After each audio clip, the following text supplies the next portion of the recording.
अब हम पढ़ने वाले हैं metabolic evaluation of urinary stone disease.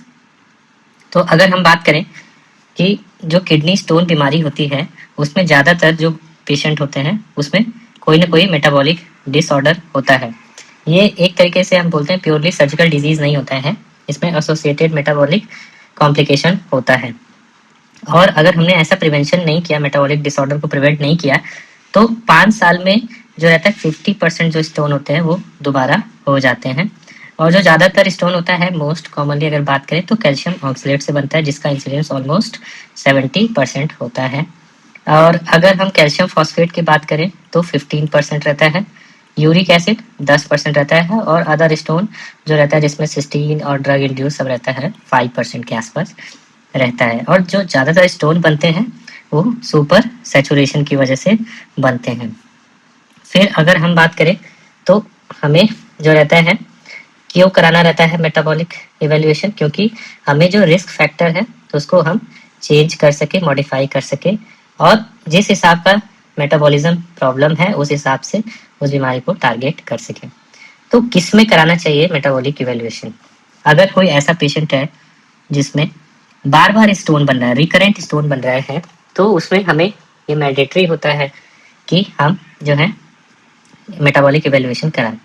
फिर दूसरा, अगर दोनों किडनी में स्टोन बन रहा है या पेशेंट की एक ही किडनी है और उसमें स्टोन बन रहा है, तो ऐसे केस में हमें मेटाबॉलिक इवैल्यूएशन कराना चाहिए। फिर अगर नॉन कैल्शियम स्टोन है, जो 70% स्टोन होता है वो कैल्शियम ऑक्सलेट के होते हैं और 50% जो रहते हैं कैल्शियम फॉस्फेट के होते हैं। टोटल जो 85% स्टोन होता है उसमें तो हम नहीं करा रहे, लेकिन बचे जो 15% जिसमें कि यूरिक एसिड आता है, सिस्टीन आता है, स्टोवाइट आता है या ब्रुशाइट आता है, तो ऐसे केस में हमें जो मेटाबॉलिक इवैल्यूएशन कराना रहता है।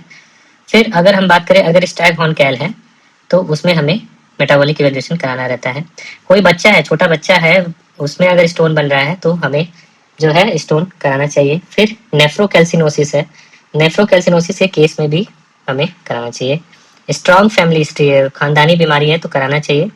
और अगर सिस्टमिक डिसऑर्डर है जैसे कि हाइपर पैराथायराइडिज्म, फिर जो रीनल ट्यूबुलर एसिडोसिस है, या सार्कोइडोसिस है, या उसका बाउल डिसेक्शन हुआ है, या आईबीडी की प्रॉब्लम है, या कोई बैरियाट्रिक सर्जरी हुआ है, तो ऐसे केस में हमें मेटाबॉलिक इवैल्यूएशन कराना चाहिए। जो ब्रुशाइट स्टोन है, ब्रुशाइट स्टोन में हमेशा ऑलवेज ये रूल होता है हमें मेटाबॉलिक इवैल्यूएशन कराना होता है। जब हम मेटाबॉलिक इवैल्यूएट करते हैं तो उसमें हमें बहुत सीवियर हाइपर कैल्सियूरिया मिलता है, यूरिन में कैल्शियम बहुत ज़्यादा रहता है, यूरिन जो रहता है अल्कलाइन रहता है, और जो इसमें हाई रिकरेंस होता है। तो ये सारे जो फीचर्स होते हैं ये डिनोट करते हैं कि हम ब्रुशाइट स्टोन है तो उसमें मेटाबॉलिक इवैल्यूएशन कराएं।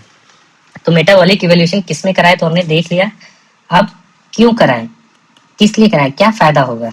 तो सबसे पहले हम मेटाबॉलिक इवैल्यूएशन करेंगे तो हमें स्टोन के बारे में पता चलेगा, तो हम स्टोन का जो किस टाइप का स्टोन है वो क्लासिफाई कर सकते हैं। दूसरा, हम फिर ये आइडेंटिफाई कर सकते हैं कि कोई अंडरलाइन जो बायोकेमिकल एबनॉर्मलिटी है वो है कि नहीं, उसको आइडेंटिफाई कर सकते हैं। फिर उस स्टोन के बेसिस पे और अंडरलाइन जो बायोकेमिकल एबनॉर्मलिटीज है उसके बेसिस पे हम डाइट को गाइड कर सकते हैं, नमक कम खाना है, पानी ज़्यादा पीना है, ये सब, और मेडिकल थेरेपी भी उसके हिसाब से हम शुरू कर सकते हैं। तो इन सब चीज़ों का फ़ायदा क्या होगा?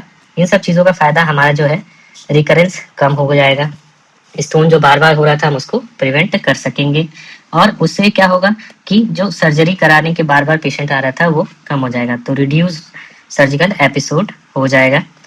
फिर उसके बाद सबसे मेन चीज़ है कि हम अगर मेटाबॉलिक इवैल्यूएशन करके ट्रीटमेंट करते हैं तो इससे हम कंप्लायंस, हमें क्या थेरेपी देना है उसके अकॉर्डिंग दे करके कंप्लायंस भी देख सकते हैं। और कई बार मेटाबॉलिक इवैल्यूएशन से कोई अदर जो डिजीज़ है, सिस्टमिक डिजीज़ या मेटाबॉलिक डिजीज़, उसको हम अर्ली डिटेक्ट कर सकते हैं। तो मेटाबॉलिक इवैल्यूएशन का कंपोनेंट क्या होता है? तो अगर मेटाबॉलिक इवैल्यूएशन की बात करें तो ये लैब से नहीं स्टार्ट होता है, ये स्टार्ट होता है हमारे क्लिनिकल हिस्ट्री एग्जामिनेशन से। तो बेसिकली अगर हम बात करें तो सबसे पहले कोई भी पेशेंट आए तो हमें पूछना चाहिए कि पानी कितना पीता है।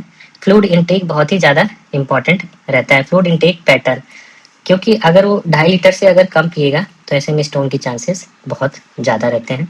फिर सोडियम इंटेक कैसा है?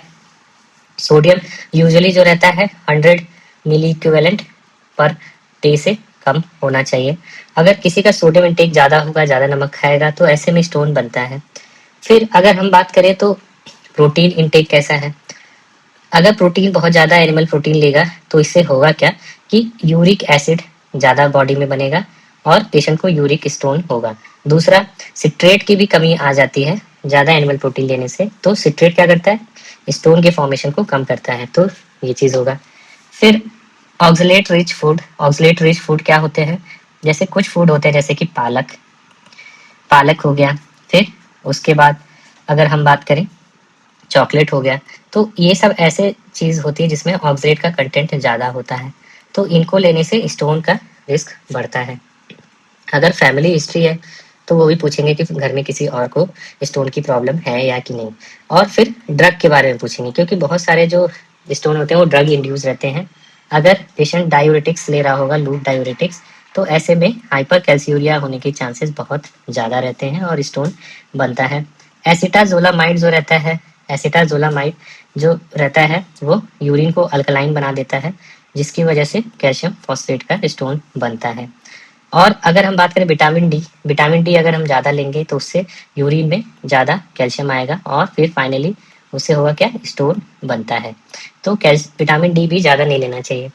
फिर जो टोपिरामेट, टोपिरामेट एक दवाई होती है जिससे होता क्या है कि उसको लेने से मेटाबॉलिक एसिडोसिस होता है और सिट्रेट कम हो जाता है और फिर फाइनली स्टोन बनता है। अब कुछ कंडीशन होती है जिनको वजह से स्टोन होता है। सबसे पहले अगर बात करें आईबीडी, तो आईबीडी जो रहता है इन्फ्लेमेटरी बाउल डिजीज, तो इसमें होता है क्या? एंटेरिक हाइपर ऑक्सिल्यूरिया, एंटेरिक हाइपर ऑक्सिल्यूरिया होगा। तो और जो दूसरा रहता है वो होता है डायबिटीज। तो डायबिटीज से क्या होता है कि डायबिटीज से हम पढ़ते हैं कि डीके हो जाता है, डायबिटिक कीटोएसिडोसिस हो जाता है, ये सब चीज़ें होती हैं। तो डायबिटीज से क्या होगा? एसिडिक यूरिन होता है और यूरिक एसिड जो है फिर ज़्यादा बनेगा। और अगर हम बैरियाट्रिक सर्जरी कराएंगे तो फैट का मेल एब्जॉर्प्शन होगा, जिसकी वजह से हाइपर ऑक्सिल्यूरिया होता है।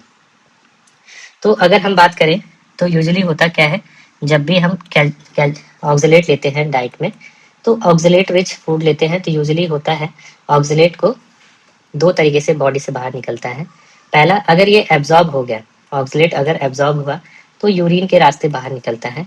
और अगर एब्जॉर्ब नहीं हुआ तो क्या होता है? फिशेस के रास्ते बाहर निकलता है। तो यूजुअली क्या होता है, अगर हम कैल्शियम ज़्यादा लेंगे या कैल्शियम बाहर से लेते हैं तो यूजुअली कैल्शियम ऑक्सलेट से बाइंड कर जाता है और इसके एब्जॉर्प्शन को प्रिवेंट करता है। तो इसकी वजह से ऑक्सलेट जो रहता है फीसेस के थ्रू बाहर आ जाता है बॉडी से। But in case of IBD, IBD के केस में क्या होता है कि ये मेल एब्जॉर्प्शन होगा, ये कैल्शियम मेल एब्जॉर्ब होगा, जिसकी वजह से ऑक्सलेट जो रहता है वो यूरिन में ज़्यादा एब्जॉर्ब होकर के जाता है। तो इस तरीके से हाइपर ऑक्सिल्यूरिया होता है। फिर अगर हम बात करें कि अगला जो है कौन कौन से टेस्ट कराने चाहिए, हमने बात के लिए क्लिनिकल हिस्ट्री की, अब लेबोरेटरी पे आ जाए तो कुछ टेस्ट होते हैं जो कराना चाहिए। सबसे पहले हम जो स्टोन बनता है कौन सा बनता है? कैल्शियम ऑक्सलेट स्टोन बनता है। और दूसरा क्या बनता है? Calcium phosphate stone. और तीसरा जो रहता है यूरिक एसिड स्टोन बन रहा है। तो यूजुअली हम कौन कौन सा लेवल कराएंगे? तो हमें कराना होगा सीरम कैल्शियम, तो सीरम कैल्शियम कराना रहेगा। फिर सीरम कैल्शियम कराते हैं तो हमें एक्चुअली में क्या पता चलता है कि अगर कैल्शियम का लेवल ज़्यादा है, अगर हाइपर कैल्सीमिया है, तो उसमें क्या रहता है? हाइपर पैराथायराइडिज्म होने के चांसेस रहते हैं। और हाइपर पैराथायराइडिज्म अगर रहेगा तो हाइपर कैल्सीयूरिया भी होगा, और हाइपर कैल्सीयूरिया होगा तो स्टोन बनता है, स्टोन बनने की रिस्क रहती है। तो इसलिए हमें सीरम कैल्शियम लेवल चेक कराना चाहिए। फिर अब जो दूसरा बात करें वो होता है सीरम क्रिएटिनिन। क्रिएटिनिन हम इसलिए कराते हैं कि उससे किडनी फंक्शन के बारे में पता चलता है। फिर तीसरा जो रहता है हम कराते हैं बाइकार्ब। बाइकार्ब जो रहता है बेसिकली उससे हमें आइडिया लगेगा रीनल ट्यूबुलर एसिडोसिस के बारे में, इसलिए बाइकार्ब कराते हैं। यूरिक एसिड जो है, यूरिक एसिड जो हम सीरम में ब्लड में यूरिक एसिड कराते हैं to rule out hyperuricaemia. Hyperuricaemia होगा तो यूरिक एसिड से यूरिक एसिड स्टोन बनेगा, और हाइपर यूरिसीमिया जो रहता है कैल्शियम ऑक्सलेट स्टोन से भी एसोसिएटेड रहता है। तो अगर हाइपर कैल्सीमिया है तो हमें पीटीएच भी कराना चाहिए। अगर पेशेंट को कैल्शियम बढ़ा हुआ आ रहा है तो पीटीएच कराना चाहिए to look out hyperparathyroidism, और विटामिन डी का लेवल कराना चाहिए। तो हमने क्या क्या देखा, हम कैल्शियम करा रहे हैं और यूरिक एसिड करा रहे हैं। फिर कैल्शियम का जो लेवल होता है वो किससे कंट्रोल होता है, विटामिन डी से, तो विटामिन डी भी करा रहे हैं। उसके बाद फिर हमें रीनल ट्यूबुलर एसिडोसिस को चेक करना है तो बाइकार कराएंगे, और किडनी का फंक्शन चेक करना है तो किडनी का फंक्शन चेक करने के लिए हम क्रिएटिनिन कराते हैं, और कैल्शियम का लेवल अगर बढ़ा हुआ है तो पैराथायराइड हार्मोन कराते हैं। तो ये तो ब्लड टेस्ट करा लिया। अब ब्लड के बाद बचा यूरिन टेस्ट। तो पहले हमने कराया ब्लड। ब्लड में हमने कुछ इन्वेस्टिगेशन करा लिया, जैसे कि कैल्शियम, क्रिएटिनिन, कार्बोनेट, ये करा लिया। तो ये चीज़ करा लिया। अब बचा दूसरा यूरिन। तो यूरिन में बेसिकली जब हम टेस्ट कराते हैं तो यूरिन में एक होता है कि हम जो रहता है तुरंत एनालिसिस करते हैं with the help of dipstick. एक तो ये रहता है डिपस्टिक टेस्ट करते हैं फास्ट। दूसरा रहता है हम रूटीन माइक्रोस्कोपी करते हैं।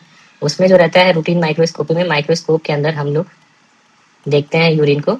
और ये जो यूजुअली रहता है इसमें जो हम लोग रहता है एक सिंगल सैंपल कलेक्ट करते हैं। यूजुअली 2 बार ये टेस्ट करना रहता है, तो 2 टाइम्स हमें सैंपल 2 टाइम्स ये टेस्ट कराना रहता है। तो फर्स्ट मॉर्निंग सैंपल यूज करते हैं और माइक्रोस्कोप के अंदर देखते हैं और आरएम कराते हैं। जो तीसरा होता है वो होता है 24 आवर यूरिन। तो 24 आवर यूरिन भी जो रहता है उसमें 24 आवर यूरिन को कलेक्ट करके फिर फर्दर हम आइदर रूटीन माइक्रोस्कोपी करा सकते हैं या जैसा भी चाहिए होता है। तो हमारा जो टारगेट होता है इसमें हमें देखने का क्या रहता है, बेसिकली 4 चीज़ें देखते हैं।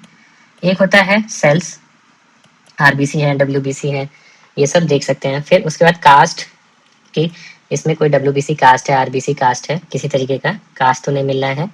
फिर उसके बाद हम पॉजिटिव ऑर्गेनिज्म देखते हैं। पॉजिटिव ऑर्गेनिज्म का मतलब होता है बैक्टीरिया, ईस्ट, ये सब दिखता है। और फिर फाइनली अगर हम बात करें तो क्रिस्टल देखते हैं। तो ये 4 चीज़ें यूजुअली देखते हैं। तो अब इस तरीके से हम बात करें सबसे पहले तो हमने क्या करा है यूरिन एनालिसिस और स्पॉट यूरिन एनालिसिस की बात करें तो सबसे पहले उसमें क्या करा है पीएच। तो पीएच जो आइडियल पीएच होता है वो हमें 5.5 से 6.5 के बीच में रखना चाहिए। क्यों? क्योंकि अगर जो यूरिन है 5.5 से कम हुआ तो ऐसे में क्या बनता है, यूरिक एसिड स्टोन बनता है। और 6.5 से ऊपर हुआ तो ऐसे में कैल्शियम फॉस्फेट बनता है। और 7.5 से ऊपर हुआ तो ट्रिपल फॉस्फेट। तो आइडियल जो रहता है 5.5 से 6.5। और अगर हम जो नॉर्मल रेंज की बात करें तो वो 4.5 से लेके 8 तक वेरी करता है। फिर दूसरा जो रहता है हम स्पॉट टेस्ट में यूरिन स्पेसिफिक ग्रेविटी देखते हैं। स्पेसिफिक ग्रेविटी अगर किसी चीज़ की 1 है तो इसका मतलब क्या है, वो वाटर है। अब इसमें अगर हम कुछ मिलाएंगे तो इसकी स्पेसिफिक ग्रेविटी बढ़ती जाएगी, तो 1.030 तक जाती है। तो 1.010 से लेके 030 एक नॉर्मल रेंज होता है। तो अगर अगर इसकी स्पेसिफिक ग्रेविटी कम है तो इसका मतलब ज़्यादा वाटर की तरफ है, तो इसका मतलब यूरिन हाइड्रेटेड है, अच्छा से है, क्रिस्टल फॉर्मेशन की चांसेस कम हो। और अगर इसकी वैल्यू ज़्यादा है 0.030 से ज़्यादा है तो इसका मतलब यूरिन कंसनट्रेटेड है, क्रिस्टल फॉर्मेशन की चांसेस ज़्यादा है, और ऐसे केस में स्टोन का रिस्क ज़्यादा रहता है। तो स्पेसिफिक ग्रेविटी। फिर हम क्रिस्टल्स देखते हैं। क्रिस्टल्स बेसिकली सिस्टीन स्टोन के लिए हेक्सागोनल क्रिस्टल दिख जाते हैं। कैल्शियम ऑक्सलेट में एनवेलप या डम्बल शेप दिखते हैं, और स्टोवाइट में कॉफिन लेड दिखते हैं। फिर 24 आवर यूरिन सैंपल्स हम करते हैं। तो जो 24 आवर यूरिन सैंपल करना होता है तो तुरंत एक के बाद एक नहीं करते, नॉन कंसेक्यूटिव 2 बार करते हैं हम लोग ये, और ये मैंडेटरी होता है according to the AUA guidelines. तो इसमें हमारा वॉल्यूम, नॉर्मल वॉल्यूम कितना होना चाहिए, जो यूरिन कलेक्ट किया है एक दिन में 2.5 लीटर से ज़्यादा होना चाहिए। फिर उसके बाद बात करें कैल्शियम, तो कैल्शियम जो नॉर्मल होता है सबसे पहले हम क्या देखते हैं, कैल्शियम ऑक्सलेट, फिर यूरिक एसिड, ये स्टोन बनाते हैं। और जो स्टोन को प्रिवेंट करते हैं वो कौन सा रहता है, एक होता है सिट्रेट, दूसरा होता है मैग्नीशियम। तो अगर हम बात करें सबसे पहले कैल्शियम की, तो कैल्शियम कितना होता है normal, less than 250 milligram per day, क्योंकि 24 घंटा यूरिन कलेक्ट कर रहे हैं तो 250 मिलीग्राम पर डे कैल्शियम होगा। फिर ऑक्सलेट की बात करें तो ऑक्सलेट कितना होगा, oxalate less than 40 milligram per day होता है। और यूरिक एसिड की बात करें तो कितने से कम होना चाहिए, less than 800 milligram per day. Main और वीमेन में अलग वैल्यू होती है, वीमेन में 50 मिलीग्राम पर डे और कम कर देना होता है, तो इतना याद रखना 800 मिलीग्राम पर डे से कम होता है।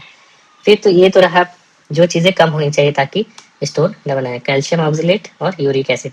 और एक जो इंपॉर्टेंट चीज़ होता है वो होता है सोडियम। सोडियम भी 100 मिली इक्विवेलेंट पर डे से कम होना चाहिए।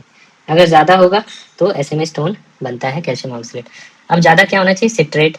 सिट्रेट कितने से ज़्यादा होना चाहिए? More than 450 milligram per day, इससे ज़्यादा होना चाहिए। फिर अगर हम बात करें मैग्नीशियम, तो मैग्नीशियम कितने से ज़्यादा होना चाहिए? More than 60 milligram per day. तो मैग्नीशियम कितना हो गया? More than 60 milligram per day. तो इससे क्या होता है? स्टोन को प्रिवेंट करते हैं। और पीएच हमने डिस्कस कर लिया था 5.5 से 6.5 के बीच में होना चाहिए सब। तो अब आगे बात करते हैं इंटरप्रिटेशन कैसे होता है। तो सबसे पहले होता है, अगर हम इंटरप्रिटेशन की बात करें तो सबसे पहले अगर वो चीज़ है तो वो है हाइपर कैल्सीयूरिया। तो अगर हाइपर कैल्सीयूरिया कब हो रहा है? जो नॉर्मल अगर हम कैल्शियम की बात कर रहे थे तो less than 250 milligram per day. तो इससे कम जब रहता है तो ये एक नॉर्मल वैल्यू है। अगर कैल्शियम का यूरिन में लेवल बढ़ जा रहा है तो ऐसे केस में जो रहता है उसको बोलते हैं हाइपर कैल्सीयूरिया। और कितने से ज़्यादा पे बढ़ता है? हमें बस नॉर्मल कट ऑफ याद करना चाहिए कि लेस देन 250 मिलीग्राम। अगर कैल्शियम की बात करें तो मोर देन 250 मिलीग्राम हो गया तो क्या बोलेंगे? हाइपर कैल्सीयूरिया। और ये जो वैल्यू होती है औरतों में होती है, विमेंस में। आदमियों में हड्डियाँ ज़्यादा होती हैं तो इसलिए आदमियों की जो वैल्यू है वो 300 मिलीग्राम पर डे से ऊपर होता है तो हाइपर कैल्सीयूरिया बोलते हैं। और अगर हमें एक वैल्यू लेना है सेक्स इंडिपेंडेंट तो 4 मिलीग्राम पर केजी पर डे। तो ये सेक्स इंडिपेंडेंट कट ऑफ होता है, ये रहता है। और जो ये कैल्शियम होता है हम जब निकालते हैं तो कई बार हम स्पॉट यूरिन में क्रिएटिनिन के साथ कैल्शियम का रेशियो निकालते हैं। तो स्पॉट यूरिन कैल्शियम और क्रिएटिनिन रेशियो की बात करें तो ये यूजुअली जो रहता है अगर 0.20 से ज़्यादा है तो इसका मतलब क्या है? हाइपर कैल्सीयूरिया। तो 0.20 से ज़्यादा है कैल्शियम और क्रिएटिनिन का रेशियो तो ये हो जाएगा हाइपर कैल्सीयूरिया। तो अगर हाइपर कैल्सीयूरिया की बात करें तो जो मोस्ट कॉमन कॉज होता है वो इडियोपैथिक होता है, किसी को पता नहीं रहता है। फिर दूसरा जो रहता है मोस्ट कॉमन वो होता है प्राइमरी हाइपर पैराथायराइडिज्म। फिर तीसरा जो रहता है सार्कोइडोसिस। फिर रीनल लीक हो सकता है और हाई सोडियम डाइट और लूप और डाईयूरेटिक्स की वजह से हो सकता है। तो ये सब जो चीज़ें होती हैं उसकी वजह से हाइपर कैल्सीयूरिया होता है। फिर अब बात करें कि सबसे पहले इसका ट्रीटमेंट कैसे करना है। तो अगर हम ट्रीटमेंट की बात करें तो हमें जो है थायाजाइड यूज़ करना होता है। फिर नमक कम लेना होता है, सोडियम रिस्ट्रिक्शन इंपॉर्टेंट रहता है। और अगर सिट्रेट कम है तो पोटेशियम सिट्रेट लेना होता है इन केस ऑफ हाइपर कैल्सीयूरिया। अब बात करते हैं हाइपर ऑक्सील्यूरिया। हाइपर ऑक्सील्यूरिया की अगर हम बात करें तो यूजुअली किस वजह से होगा? एक तो एंटेस्टाइन की वजह से होता है जिसको बोलते हैं एंटेरिक हाइपर ऑक्सील्यूरिया, और ये बेसिकली आईबीडी या बैरियाटिक सर्जरी में होगा। तो ये हो गया एंटेरिक हाइपर ऑक्सील्यूरिया। फिर दूसरा रहता है एक्सेस, जो है हम लोग डाइट्री ऑक्सलेट ले रहे हैं उस वजह से होगा। फिर उसके बाद हमारा प्राइमरी हाइपर ऑक्सील्यूरिया है और कैल्शियम इंटेक कम है, तो ऐसे केस में क्या होता है? हाइपर ऑक्सील्यूरिया होता है। अब हाइपर ऑक्सील्यूरिया की बात करें तो जो नॉर्मल हमारा ऑक्सलेट लेवल है वो कितना होना चाहिए? Less than 40 milligram per day से कम होना चाहिए, ये नॉर्मल वैल्यू होता है। तो normally less than 40 milligram per day से होगा। अगर हम बात करें कि हाइपर ऑक्सीलिया क्या बोलते हैं, तो hyperoxaluria more than 45 milligram per day से अगर ऊपर है तो उसको हाइपर ऑक्सीलिया बोलते हैं। ये एक क्लिनिकल कट ऑफ है। अगर हम डेफिनेटिव हाइपर ऑक्सीलिया की बात करें, व्हाट इज डेफिनेट हाइपर ऑक्सीलिया, तो डेफिनेट हाइपर ऑक्सीलिया में क्या होता है? More than 60 milligram per day जो रहता है कट ऑफ रहता है। अब बात करें अगर एंटेरिक हाइपर ऑक्सीलिया और प्राइमरी हाइपर ऑक्सीलिया में, तो एंटेरिक हाइपर ऑक्सीलिया में यूजुअली कट ऑफ जो रहता है 60 के ऊपर रहता है, तो एंटेरिक बोलते हैं। यूजुअली जो रहता है इसमें 60 के ऊपर वैल्यू रहती है। जबकि अगर हम बात करें प्राइमरी हाइपर ऑक्सीलिया में तो इसमें more than 100 milligram per day होता है प्राइमरी हाइपर ऑक्सीलिया में। तो इसमें हम ट्रीटमेंट क्या करेंगे? हमें ऑक्सलेट कम लेना चाहिए, कैल्शियम का इंटेक नॉर्मल कर देना चाहिए, बहुत ज़्यादा नहीं लेना है। और कैल्शियम को हमेशा मील के साथ लेना चाहिए, बहुत इंपॉर्टेंट पॉइंट होता है, क्योंकि कैल्शियम ऑक्सलेट से बाइंड करता है, और जब वो ऑक्सलेट से बाइंड करता है तो ऑक्सलेट यूरिन के रास्ते नहीं निकलता है, वो फीसेस के रास्ते निकलता है और किडनी प्रोटेक्टेड रहती है। फिर पोटेशियम सिट्रेट लेना चाहिए और पायरिडॉक्सिन लेना चाहिए। पायरिडॉक्सिन क्या होता है? पायरिडॉक्सिन जो रहता है बेसिकली एक एंजाइम होता है पायरिडॉक्सिन फॉस्फेट PLPP, ये जो रहता है इसको पायरिडॉक्सिन को B6 भी बोलते हैं। तो PLPP का को फैक्टर होता है। तो होता क्या है कि जो टाइप 1 अगर हाइपर ऑक्सिलूरिया की बात करें तो टाइप 1 हाइपर ऑक्सिलूरिया में जो हमने पढ़ा था कि क्या होता है,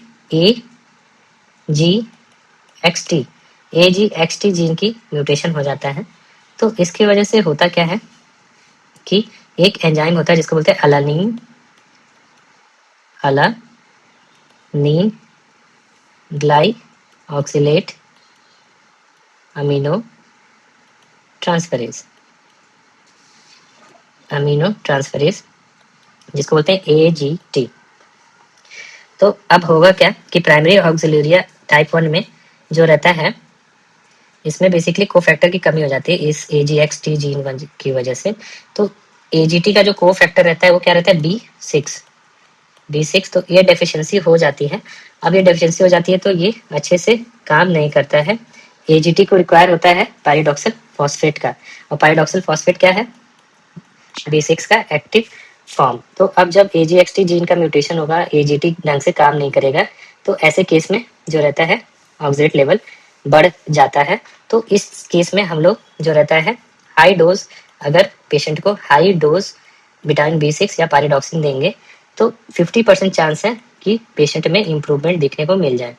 और ये जो हाई डोज रहता है यूजुअली हम लोग कितना हाई डोज दे सकते हैं, तो होता है 20 मिलीग्राम पर kg पर डे। तो इतना हमें देना होता है टू हमें जो रहता है इफेक्ट दिख जाए। और ये इफेक्ट जो रहता है कैसा रहता है, डोज डिपेंडेंट इफेक्ट। तो ये चीज रहता है। तो ट्रीटमेंट इस तरीके से पायरिडॉक्सिन का करते हैं। फिर जो अगला रहता है वो रहता है हाइपोसिट्रेट्यूरिया। अगर हम बात करें हाइपोसिट्रेट्यूरिया तो इसमें क्या होता है, हमने जो बात किया था कि नॉर्मल जो सिट्रेट लेवल होता है वो कितना होता है, कितने से ज़्यादा होना चाहिए। अगर कोई पेशेंट है नॉर्मल, तो normal citrate more than 450 milligram per day से ज़्यादा होना चाहिए, तो स्टोन को प्रिवेंट कर सकता है। और कहीं कहीं ये मोर देन 600 भी लिखा रहता है। तो मोर देन 450 या मोर देन 600 जो रहता है ये ऑप्टिमल सिट्रेट लेवल होता है। तो हाइपोसिट्रेट्यूरिया कब बोलते हैं, अगर लेस देन 320 हो जाए, 320 मिलीग्राम पर डे से कम हो जाता है तो उसको बोलते हैं हाइपोसिट्रेट्यूरिया। और लेस देन 100 हो जाता है तो इसको बोलते हैं सीवियर हाइपोसिट्रेट्यूरिया। तो इस केस में जो रहता है हम लोग जो रहता है क्यों होता है, because of high protein diet. फिर मेटाबॉलिक एसिडोसिस, बॉडी में कोई भी एसिडोसिस हो रहा है तो हाई प्रोटीन डाइट लेंगे तो यूरिक एसिड ज़्यादा हो जाएगा। मेटाबॉलिक एसिडोसिस लेंगे होगा तो उसमें भी सिट्रेट कम हो जाता है। फिर distal artery renal tubular acidosis में भी जो रहता है सिट्रेट कम हो जाता है। पेशेंट को क्रोनिक डायरिया है तो उसमें भी एसिडोसिस होता है, एसिटाजोलामाइड और टोपिरामेट। तो ये सब कंडीशंस में सिट्रेट का कम हो जाता है, इसको बोलते हैं हाइपोसिट्रेट्यूरिया। और जब हम स्पॉट टेस्ट कराएंगे स्पॉट यूरिन में तो हम कराते हैं सिट्रेट का किससे रेशियो लेंगे, क्रिएटिनिन। यूजुअली हम हर कंपाउंड को क्रिएटिनिन से कंपेयर करते हैं। तो सिट्रेट क्रिएटिनिन का लेवल जब 0.15 मिलीग्राम पर मिलीग्राम इससे कम हो जाएगा तो उसको बोलेंगे हाइपोसिट्रेट्यूरिया। तो ऐसे केस में हमें सिट्रेट को रिप्लेस करना रहता है। किससे रिप्लेस करते हैं, पोटेशियम सिट्रेट से। और हमें रीनल ट्यूबुलर एसिडोसिस और डायरिया है उसको करेक्ट करना रहता है। फिर अगला हम बात करते हैं हाइपोयूरिकोसूरिया। हाइपोयूरिकोसूरिया की अगर हम बात करें तो नॉर्मल यूरिक एसिड लेवल कितना होता है, less than 800 milligram per day. तो हाइपोयूरिकोसूरिया जो रहता है बेसिकली हाई प्यूरिन्स की वजह से होगा, या गाउट हो जाए पेशेंट को, या मेटाबॉलिक सिंड्रोम में होता है। तो इसका ट्रीटमेंट क्या रहता है, एलोप्यूरिनॉल यूज करते हैं और हमें प्रोटीन इंटेक कम करना होता है।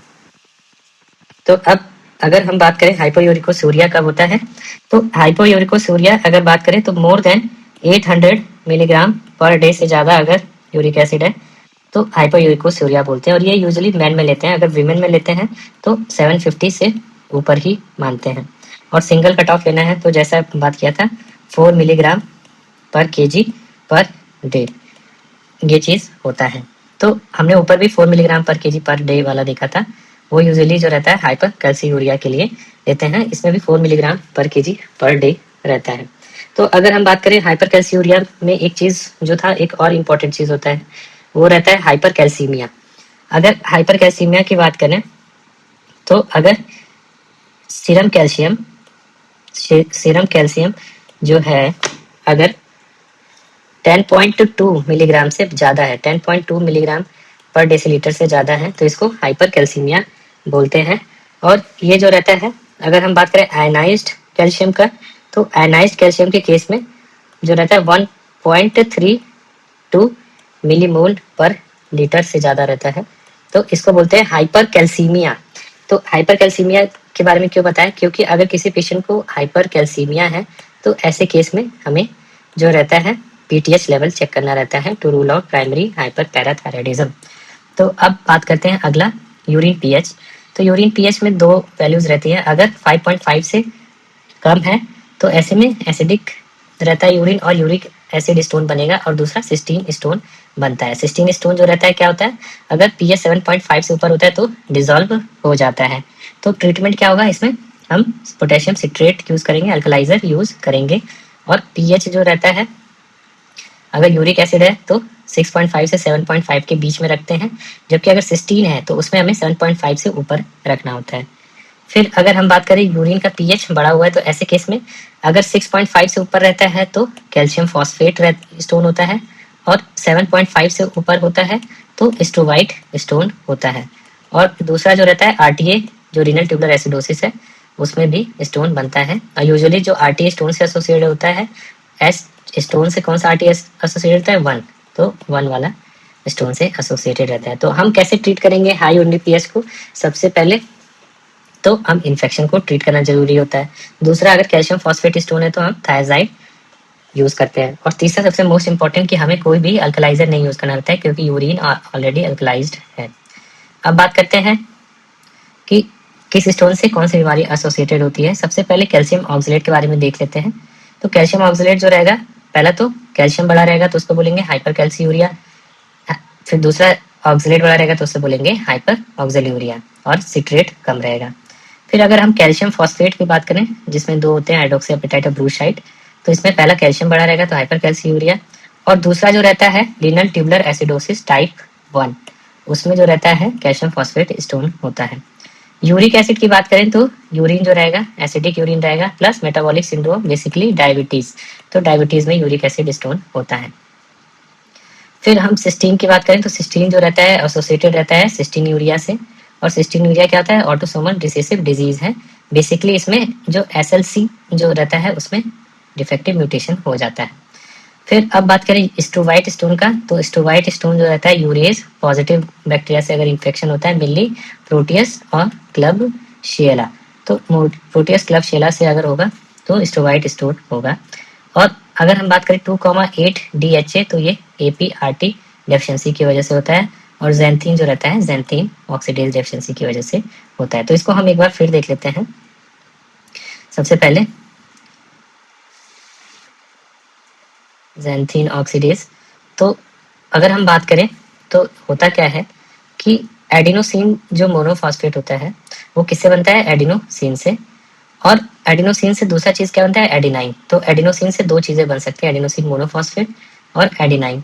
अब एडिनाइन जो वापस एडिनोसिन मोनोफॉस्फेट में कन्वर्ट होता है वो APRT एंजाइम की वजह से होता है। तो अब होगा क्या, अगर APRT एंजाइम नहीं है, तो APRT एंजाइम नहीं है तो ये कन्वर्जन नहीं होगा, और एडिनाइन जो रहेगा फिर किस में चेंज हो जाएगा, 2,8 डाईहाइड्रोक्सी एडिनाइन। तो APRT एंजाइम डेफिशिएंसी में कौन सा हो रहा है, स्टोन 2,8 डाईहाइड्रोक्सी एडिनाइन। तो एडिनाइन जो कन्वर्ट होता है ये किससे कन्वर्ट होता है, ज़ैंथीन ऑक्सीडेज रिडक्टेज से। तो अब देख सकते हैं तो दो चीजें होती हैं, एक कंपाउंड होता है एडिनोसिन और दूसरा कंपाउंड होता है आइनोसिन। तो एडिनोसिन आइनोसिन में भी चेंज होता है, और एडिनोसिन जो रहता है एडिनोसिन मोनोफॉस्फेट में भी चेंज होता है, और आइनोसिन आइनोसिन मोनोफॉस्फेट में। ये क्यों इंपॉर्टेंट है, क्योंकि एडिनोसिन से बनेगा एडिनाइन, और एडिनाइन से 8 हाइड्रोक्सी एडिनाइन, और उसे 2,8 हाइड्रोक्सी एडिनाइन। और यहाँ पे जो ज़ैंथीन ऑक्सीडेज एंजाइम जो रहता है, ज़ैंथीन ऑक्सीडेज, ये कन्वर्ट करता है। तो अगर एडेनाइन ज़्यादा हो जाएगा तो ये पाथवे ज़्यादा आगे बढ़ेगी। तो ऐसे केस में क्या होगा, क्रिस्टल्स 2,8 हाइड्रोक्सी एडेनाइन के ज़्यादा बनेंगे और ये हाईली इनसॉल्युबल होता है, तो यूरिन में प्रेसिपिटेट कर जाता है और यूरोलिथियासिस हो जाएगी। तो ऐसे में एपीआरटी एंजाइम अगर कम होगा तो ये प्रॉब्लम आएगी। और दूसरा क्या होगा कि दूसरा एडिनोसिन जो है, आइनोसिन में भी चेंज हो रहा है। तो आइनोसिन किस में चेंज होता है, हाइपोजेंथिन, और हाइपोजेंथिन किस में चेंज होता है, ज़ैंथीन, और ज़ैंथीन से क्या बनता है, यूरिक एसिड। तो एडिनोसिन से जो ये पाथवे है ये यूरिक एसिड भी बना देता है, तो यूरिक एसिड स्टोन भी बनेगा। तो यूजुअली होता क्या है कि ये जो पाथवे हाइपोजेंथीन से ज़ैंथीन में चेंज हो रहा है और ज़ैंथीन से यूरिक एसिड, ये जो रहता है ज़ैंथीन ऑक्सीडेज जो कर रहा है उसको एलोप्यूरिनॉल जो रहता है ब्लॉक कर देता है। तो इसलिए एलोप्यूरिनॉल को यूज करते हैं, और एलोप्यूरिनॉल जो रहता है उसी की तरह क्या रहता है, फेबुक्सोस्टैट। तो हम जो एलोप्यूरिनॉल जो ड्रग है उसको हम एपीआरटी डेफिशिएंसी में भी यूज कर सकते हैं, यूरिक एसिड स्टोन में भी यूज कर सकते हैं। तो ये चीज जो था वो इम्पोर्टेंट था। तो सबसे पहले अगर हम बात करें तो हम जो पढ़ रहे थे कि ज़ैंथीन है, उसमें क्या हुआ, ज़ैंथीन ऑक्सीडेज डेफिशिएंसी। तो अगर हम बात करें ब्रूशाइट स्टोन्स का, तो ब्रूशाइट स्टोन्स जो रहता है मोस्ट रेजिस्टेंस होते हैं ट्रीटमेंट के लिए और हाई रिकरेंस होता है, और इसलिए हमें इसमें मेटाबॉलिक वर्कअप भी कराना पड़ता है। अब बात करते हैं डाइटरी मॉडिफिकेशन, क्या क्या करना पड़ता है। तो जो फ्लूइड जो है हमें इतना लेना है कि कम से कम मिनिमम एक दिन में 2.5 लीटर से ज़्यादा यूरिन प्रोड्यूस होना चाहिए। सोडियम जो है हमें एक दिन में 100 मिली इक्विवेलेंट पर डे से कम लेना होता है। जो नॉर्मल कैल्शियम होता है वो 1000 मिलीग्राम पर डे के अराउंड, 800 से 1200, तो 1000 मिलीग्राम के अराउंड जो है लेना होता है। और हमें फ्रूट्स और वेजिटेबल्स ज़्यादा खाने चाहिए, उससे क्या होता है, सिट्रेट का लेवल बढ़ता है। और जो शुगर स्वीटेड बीवरेजेस होते हैं जैसे कोला ड्रिंक्स, और ये कम लेना चाहिए। अब बात करेंगे तो यूनिवर्सल एडवाइस था जिसमें फ्लूइड हो गया, सोडियम हो गया, कैल्शियम हो गया, फ्रूट्स हो गया और कोला। तो ये यूनिवर्सल एडवाइस होते हैं जो 5 होती हैं। अब स्पेसिफिक अगर हम बात करें, सबसे पहले कैल्शियम ऑक्सलेट स्टोन, तो इसमें हमें कैल्शियम लेना होता है अलग से विथ मील्स, और दूसरा ऑक्सलेट के लिए लो ऑक्सलेट डाइट लेना होता है, जो हमें ज़्यादा एनिमल प्रोटीन नहीं लेना रहता है। और विटामिन सी भी अवॉइड करना चाहिए, ज़्यादा more than 1000 milligram vitamin C avoid करना चाहिए। तो अब बात करें ऑक्सलेट, जो हम इतना डिस्कस कर रहे थे, होता क्या है कि यूजुअली जो अब हम ऑक्सलेट, ये जैसे प्लाज्मा का ऑक्सलेट है, ये कहाँ से आता है, यूजुअली जब हम ऑक्सलेट लेते हैं तो कुछ ऑक्सलेट लीवर भी बनाता है, उसको बोलते हैं एंडोजीनस ऑक्सलोजेनेसिस, और वो प्लाज्मा में ऑक्सलेट के लेवल को बढ़ाता है। तो ये ऑक्सलेट लेवल नॉर्मली जो रहता है सिक्रीट होकर जीआई ट्रैक्ट से फीकल रूट से बाहर निकल जाता है, और ये जो रहता है हम जो डाइट्री लेते हैं वो भी जीआई रूट से बाहर निकल जाता है, और कुछ जो रहता है किडनी से फिल्टर होकर यूरिन के थ्रू निकलता है, यूरिनी ऑक्सलेट। ये नॉर्मल फिजियोलॉजी होता है। अगर बात करें प्राइमरी हाइपर ऑक्सोलूरिया, तो उसमें होता क्या है कि लीवर जो है ज़्यादा बनाने लगता है ऑक्सलेट, तो उससे होगा क्या कि प्लाज्मा में ऑक्सलेट बढ़ जाता है। अब प्लाज्मा में ऑक्सलेट बढ़ जाएगा तो ये किस तरीके से बढ़ता है, यूजुअली अगर हम बात करें तो प्लाज्मा में जब ऑक्सलेट बढ़ेगा तो फिर ये किडनी के रास्ते ज़्यादा निकलेगा और फीसिस के रास्ते भी ज़्यादा निकलेगा। तो पेशेंट को क्या होगा, एंटेरिक हाइपर ऑक्सोलूरिया हो जाएगा, और किडनी के रास्ते जब निकलेगा तो ट्यूबुलर टॉक्सिसिटी कराएगा, ऑब्स्ट्रक्शन कराएगा और नेफ्रोकैल्सिनोसिस। ये जो ऑक्सलेट क्रिस्टल्स है वो हर जगह डिपॉजिट होकर सीकेडी करा देते हैं, किडनी में ऑब्स्ट्रक्शन होने लगता है और नेफ्रोकैल्सिनोसिस होने लगेगा। तो इससे फिर अल्टीमेटली क्या होगा कि अब ऑक्सलेट ज़्यादा जब निकलने लगेगा तो बोन से भी थोड़ा ऑक्सलेट एब्जॉर्ब होने लगता है और बोन्स में डिपॉजिट होने लगता है, और हार्ट में भी डिपॉजिट होने लगता है। तो इसकी वजह से क्या होता है, sudden cardiac coronary artery disease develop होता है और सडन कार्डियक डेथ हो जाता है और कंजेस्टिव हार्ट फेलियर हो जाता है। ऑक्सलेट जो रहता है वो वस्कुलर कैल्सिफिकेशन भी कराता है। तो ये रहता है ऑक्सलेट की पैथोलॉजी। अब हम बात करें दूसरा यूरिक एसिड स्टोन्स का, तो यूरिक एसिड स्टोन्स के लिए हमें प्यूरिन डाइट कम कर देनी चाहिए, अल्कलाइजर यूज करना चाहिए, वेट लॉस करना चाहिए और डायबिटीज कंट्रोल रखना चाहिए। सिस्टीन स्टोन के लिए भी पानी ज़्यादा पीना चाहिए, यूरिन को अल्कलाइज करना चाहिए, 7.5 के ऊपर डिजॉल्व हो जाता है और ज़्यादा नमक नहीं लेना चाहिए। स्टोवाइड स्टोन की बात करें तो इन्फेक्शन कंट्रोल करना चाहिए, और अल्कलाइजर इसमें नहीं यूज़ करते हैं, कोई खास फायदा नहीं होता है। अब ड्रग्स की बात करें तो अगर हाइपर कैल्सीयूरिया है तो हाइपर कैल्सीयूरिया के लिए हम थायाजाइड यूज़ करते हैं, ये कैल्शियम को कम कर देता है। फिर अगर सिट्रेट कम है, अगर सिट्रेट कम है तो हम पोटेशियम सिट्रेट से सप्लीमेंट करते हैं, वो सिट्रेट को बढ़ा देगा। अगर यूरिक एसिड ज़्यादा है, हाइपर यूरिकोसूरिया है, तो ऐसे केस में हम एलोप्यूरिनॉल या फेबिक्सोस्टैट यूज़ करते हैं। तो एलोप्यूरिनॉल करता क्या है, कोई भी अगर ये एक ज़ैंथीन ऑक्सीडेज इनिबिटर है, अगर कोई भी प्यूरिन बॉडी में जाता है तो उसको हाइपोजेंथीन में कन्वर्ट होता है और हाइपोजेंथीन उसको जेंथीन में करता है with the help of xanthine oxidase, और ये जेंथीन ऑक्सीडेज फिर किस में चेंज हो जाता है, यूरिक एसिड में। तो ये जो 2 स्टेप होते हैं वो जो रहता है एलोप्यूरिनॉल, इसको जेंथीन ऑक्सीडेज को इनिबिट कर देता है। होता क्या है कि एलोप्यूरिनॉल खुद ऑक्सीडाइज हो जाता है एलोजेंथीन में और फिर जेंथीन ऑक्सीडेज को इनिबिट कर देता है। तो एक तरीके से एलोप्यूरिनॉल जेंथीन ऑक्सीडेज की मदद करने आता है और वही फाइनली जेंथीन ऑक्सीडेज को बर्बाद कर देता है। तो ये एलोप्यूरिनॉल और फेबुक्सोस्टैट। फिर अगर हम बात करें पैराडॉक्सिन का, तो प्राइमरी हाइपर ऑक्सीलूरिया में हमने पढ़ा कि क्या होता है, पैराडॉक्सल फॉस्फेट। ये जो रहता है एजीटी, जो रहता है एजीटी, इसको बोलते हैं एलानिन ग्लाइऑक्सिलेट अमीनो ट्रांसफरेज। इसमें जो बेसिकली होता है प्राइमरी हाइपर ऑक्सीलूरिया में, इसमें पीएलपी जो रहता है इसका कोफैक्टर होता है। और पीएलपी किसका बना रहता है, पैराडॉक्सिन, जिसको विटामिन B6 भी बोलते हैं। फिर जो अगला रहता है सिस्टीन यूरिया में हम लोग सिस्टीन बाइंडिंग एजेंट यूज करते हैं, और 2 सिस्टीन बाइंडिंग एजेंट है, एक है डी पेनिसिलामिन और दूसरा है टायोप्रोनिन। तो पहला हो गया डी पेनिसिलामिन और दूसरा है टायोप्रोनिन। फिर एक यूरिएज इनिबिटर है जिसको हम लोग किस में यूज कर सकते हैं, स्टोवाइट स्टोन में, और वो जो रहता है अब रेयरली यूज करते हैं because of the side effect, उसका नाम है एसिटोहाइड्रोक्सिमिक एसिड। फिर अब हम बात करें जो 5 चीजें रहती हैं स्टोन को प्रिवेंट करती हैं, तो पहला हमने पढ़ लिया, एक होता है फाइटीन। फाइटीन जो रहता है क्या होता है, आइनोसिटॉल हेक्सा फॉस्फेट। फाइटीन को आइनोसिटॉल हेक्सा फॉस्फेट, ये क्या करता है, ये जो क्रिस्टलाइजेशन होता है वो उसको रोकता है, क्रिस्टल की ग्रोथ को भी रोकता है और इससे कैल्शियम के लेवल को भी कम करता है। तो ये होता है फाइटीन आइनोसिटॉल हेक्सा फॉस्फेट। फिर अगला हम बात करें सिट्रिक एसिड। सिट्रिक एसिड कैसे काम करता है, ये कैल्शियम से बाइंड करता है, कैल्शियम से बाइंड करता है पहला। दूसरा, ये यूरिन का पीएच भी बढ़ाता है जो कि बहुत कम केसेस में होता है। तीसरा, क्रिस्टल के ग्रोथ को इनिबिट करता है। फिर हम बात करते हैं मैग्नीशियम सिट्रेट जो हम यूज करते हैं बेसिकली, तो इसमें जो मैग्नीशियम रहता है वो ऑक्सलेट से बाइंड करता है।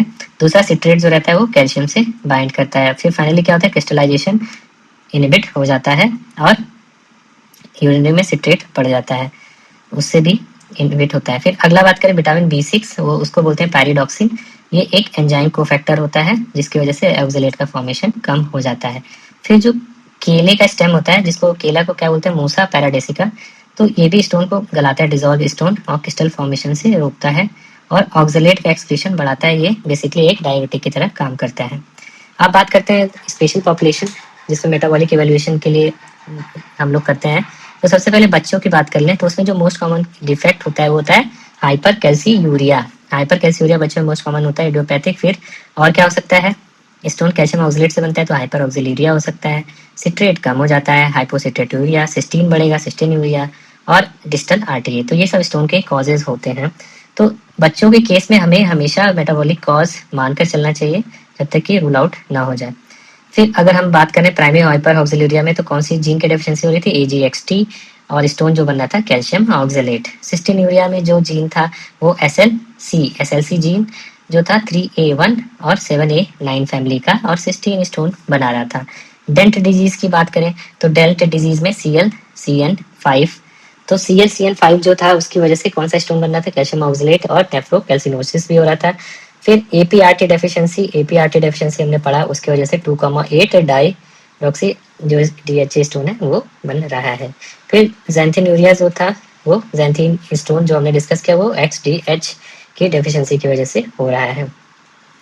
अब बात करें सर्जरी रिलेटेड जो रहते हैं मेटाबॉलिक पॉइंट्स क्या क्या रखना है, तो अगर किसी को स्टैग हॉर्न है या ब्रू शाइट स्टोन है तो ऐसे केस में हमें PCNL प्रीफर करना चाहिए, और ESWL होता है वो नहीं करते हैं। ESWL अगर ब्रूसाइट स्टोन है या सिस्टीन स्टोन है तो नहीं प्रीफर करते हैं। कैल्शियम फॉस्फेट है तो भी नहीं प्रीफर करते हैं। और लोअर पोल एनाटॉमी अगर लेस देन 45 डिग्री है, अगर हम बात करें एंगल की, तो ऐसे में हम नहीं करते हैं।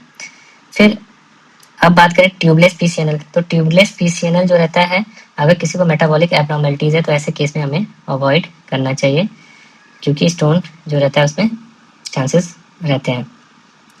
फिर अगर हम बात करें डेंट डिजीज का, तो डेंट डिजीज जो रहता है प्रॉक्सिमल ट्यूब्यूल जो रहता है उसको अफेक्ट करता है, हम देख सकते हैं प्रॉक्सिमल अनअफेक्टेड जो अगर प्रॉक्सिमल ट्यूब्यूल सेल्स हैं तो उसमें होता है ClCN5, वो क्या ट्रांसपोर्ट कर रहा है, हाइड्रोजन के बदले 2 क्लोराइड ट्रांसपोर्ट कर रहा है। अब क्या होगा, ClCN5 में म्यूटेशन हो गया तो इसकी वजह से क्या होगा, सेल्स जो रहेंगी एसिडिक हो जाएंगी, यहाँ पे जो है हाइड्रोजन का ट्रांसपोर्टेशन नहीं हो पा रहा है और यहाँ पे सारी की सारी जो है हाइड्रोजन आयन अंदर ही रह गया है। तो ये रहता है डेंट डिजीज। फिर अगर हम बात करें सिस्टीन यूरिया का, तो सिस्टीन यूरिया क्या रहता है, एक ऑटोसोमल रिसेसिव डिजीज जो हमने पढ़ा था। और ये बेसिकली इसमें प्रॉब्लम क्या आती है, इसमें आती है अमीनो एसिड ट्रांसपोर्टेशन की दिक्कत आती है। और अमीनो एसिड ट्रांसपोर्टेशन की दिक्कत कहाँ पे आती है, पीसीटी में। पीसीटी में आती है जिसकी वजह से अमीनो एसिड यूरिया होता है और कोला कलर्ड यूरिन हो जाता है। कोला कलर्ड यूरिन के और कॉजेज क्या होते हैं, सिस्टीन, ऑर्निथिन, लाइसिन और आर्जिनिन। फिर सिस्टीन जो प्रेसिपिटेट करता है और उससे बनाता है हेक्सागोनल क्रिस्टल्स बनाता है। फिर अगर हम बात करें amino acid urea, amino acid urea जो रहता है यूरिन में, अगर हम बात करें तो नाइट्रोटोसाइड जो रहता है साइनाइड कलर देता है। तो इसके साइनाइड नाइट्रोटोसाइड टेस्ट करेंगे तो उसमें मजेंटा रेड कलर देता है। फिर इसके ट्रीटमेंट के लिए हम लोग क्या यूज़ करेंगे, बाइंडर यूज़ करेंगे डी पेनिसिलामीन या ट्रायोप्रोनिन। और अल्कलाइजर यूज़ कर सकते हैं, पोटेशियम सिट्रेट और एसिटाजोलामाइड और हाइड्रेशन। फिर उसके बाद हम रिसेंट अगर हम बात करें क्या क्या चेंजेस आया है, तो अब जो है सारी गाइडलाइंस ये बोलती हैं कि हमें automated metabolic urine analyser use करना चाहिए, मैनुअल नहीं करते हैं, ये AUA गाइडलाइंस है। फिर अगला है कि हम AI का यूज़ करते हैं टू प्रेडिक्ट द रिकरेंस। फिर अब एक मेटाबोलोमिक्स का कॉन्सेप्ट आया है, तो मेटाबोलोमिक्स से हम अर्ली डिटेक्ट कर सकते हैं स्टोन फॉर्मर का। तो अगर हम बात करें कि क्या होता है, पहले तो जो स्टोन निकला उसको हमने ऐसे चक्की में कूट लिया और कूटने के बाद फिर हम लोग पहले क्या करते थे, फिथिल स्पेक्ट्रोस्कोपी जो नॉर्मली अभी ये यूज़ करते हैं, जिसमें F मतलब फॉर्नियर होता है। तो फॉर्नियर ये जो रहता है एक स्पेक्ट्रोस्कोपिक मशीन होता है और उसमें हम ऐसे इंटरप्रेट करते थे। लेकिन अब AI आ गया है, अब AI क्या करेगा, इसको इंटरप्रेट करेगा और प्रेडिक्ट कर सकता है। मेटाबोलॉमिक्स क्या होता है कि पहले हम जब DNA की स्टडी करते थे तो उसको बोलते थे जीनोमिक्स, फिर RNA की करने लगे तो RNA की करने को बोलते हैं ट्रांसक्रिप्टोमिक्स। फिर उसके बाद RNA क्या होता है, प्रोटीन, तो उसको बोलते हैं प्रोटियोमिक्स। अब हम क्या स्टडी करते हैं, मेटाबोलाइट्स को। अब मेटाबोलाइट्स को बोलते हैं मेटाबोलॉमिक्स, ये चीज़ करते हैं। तो मेटाबोलॉमिक्स में हम देख सकते हैं कि हमने क्या किया, ये कंट्रोल बनाया है और ये टॉरिन का है। इस तरीके से हम फिर ये पूरा कंट्रोल्ड ग्राफ बनाते हैं, ये कंट्रोल लेकर के और हर कंपोनेंट को कंपेयर करते हैं। फिर हर कंपेयर करने पे हमें जो रहता है ये कंट्रोल का, टॉरिन का, सबका एक वेवलेंथ मिलेगा जिससे हम प्रेडिक्ट कर सकते हैं, स्टोन एनालिसिस कर सकते हैं। तो ये होता है मेटाबोलॉमिक्स का। फिर उसके बाद है हम हेरिडिटरी के लिए जो है उसके लिए जेनेटिक सीक्वेंसिंग कर सकते हैं। स्टोन कंपोजिशन के लिए दो जो टेस्ट हैं वो फितीर हो गया और सेम EDX। तो सेम EDX क्या है, इसमें सेम में EM जो रहता है इलेक्ट्रॉन माइक्रोस्कोपी है और ये एक्सरे। तो इसमें बेसिकली हम एक्सरे और माइक्रोस्कोपी दोनों मिलाकर टेस्ट करते हैं। फिर लो डोज सिटी आ गया और माइक्रो सिटी का कॉन्सेप्ट आ गया है, इससे हमें इंटरनल स्टोन के आर्किटेक्चर पता चल जाते हैं माइक्रो सिटी से। फिर अगर हम बात करें कि जो टारगेट है गाइडलाइन बेस कितना होना चाहिए, तो यूरिन जो वॉल्यूम है 2.5 लीटर से ज़्यादा होना चाहिए। जो कैल्शियम की बात करें तो 250 जो मिलीग्राम पर डे उससे कम होना चाहिए। ऑक्सलेट 40 मिलीग्राम से पर डे से कम होना चाहिए, क्योंकि कैल्शियम ऑक्सलेट का हो रहा है तो ये सब कम होना चाहिए। यूरिक एसिड भी 800 मिलीग्राम से कम होना चाहिए, जबकि सिट्रेट 450 से ज़्यादा होना चाहिए और सोडियम 100 मिलीक्यूलन पर डे से कम होना चाहिए। जो पीएच है, पीएच भी हमने डिस्कस कर लिया कि जो नॉर्मल पीएच होता है अगर हम बात करें तो 5.5 से 6.5 के बीच में रखना चाहिए। यूरिक एसिड के लिए 7.5 और सिस्टीन स्टोन के लिए 7, यूरिक एसिड के लिए 6.5 और सिस्टीन स्टोन के लिए 7.5 पीएच रखना चाहिए। अगर हम बात करें कैल्शियम ऑक्सलेट, तो कैल्शियम ऑक्सलेट जो है 6 से 6.5 के बीच में पीएच रखना चाहिए और हाई पीएच जो रहता है कैल्शियम फॉस्फेट स्टोन के केस में अवॉइड करना चाहिए। तो ये रहा पूरा मेटाबोलॉमिक्स स्टोन का। अब बात करते हैं कि कैसे फॉलोअप करते हैं पेशेंट का। तो सबसे पहले हम जो रहता है यूजुअली 24 आवर जो यूरिन हम कराते हैं उसको जब थेरेपी स्टार्ट कर लेते हैं तो उसके 3 महीने बाद, एटलीस्ट 3 से 6 महीने बाद रिपीट करते हैं और उसको रिपीट करने के बाद फिर हम एनुअली रिपीट करते हैं।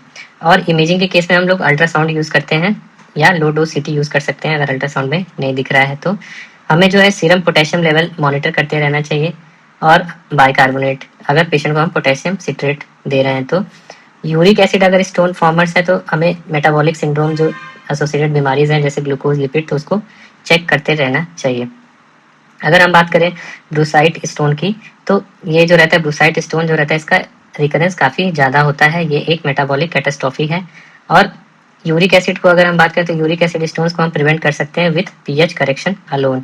अगर हम बात करें सिस्टीन यूरिया की, तो सोडियम रिस्ट्रिक्शन से क्या होता है, सिस्टीन का एक्सक्रीशन जो रहता है कम हो जाता है। अगर डाइट में अगर हम लोग ज़्यादा नमक लेंगे तो थायजाइड्स जो रहते हैं हाइपरकैल्सियूरिया के लिए हम लेते हैं वो काम नहीं करता है। अगर विटामिन सी जो रहता है 1 ग्राम पर डे से लेंगे तो इससे क्या होगा, ऑक्सलेट बढ़ जाता है। फिर अगर जैसे हम चाय पीते हैं, जो टी, स्पाइनेच और नट्स, ये क्या होता है, इसमें काफ़ी ज़्यादा ऑक्सलेट होता है और वो भी सॉल्युबल टाइप के होते हैं। फिर नाइट टाइम जो रहता है फ्लूइड इनटेक बहुत ज़रूरी होता है, उससे क्या होता है कि सुपर सैचुरेशन, जो अर्ली मॉर्निंग सुपर सैचुरेशन होता है उसको हम प्रिवेंट कर सकते हैं। प्राइमरी हाइपरथायराइडिज्म की अगर हम बात करें तो उसमें जो कैल्शियम स्टोन बनता है बेसिकली कैल्शियम फॉस्फेट बनता है, ना कि कैल्शियम ऑक्सलेट। तो अगर हम एसिटाजोलामाइड और टोपिरामेट की बात करें तो इन दोनों में आइडेंटिकल मेटाबॉलिक प्रोफाइल्स होते हैं, तो they produce identical metabolic profiles. फिर जो इंडिनावीर स्टोन्स होते हैं और सल्फोनामाइड से जो स्टोन होते हैं वो भी इनविजिबल होते हैं सीटी स्कैन पे। और डिस्टल आरटी है अगर किसी को, तो अगर वो एसिम्प्टोमेटिक भी है तो हमें स्टोन को इवेलुएट करना चाहिए।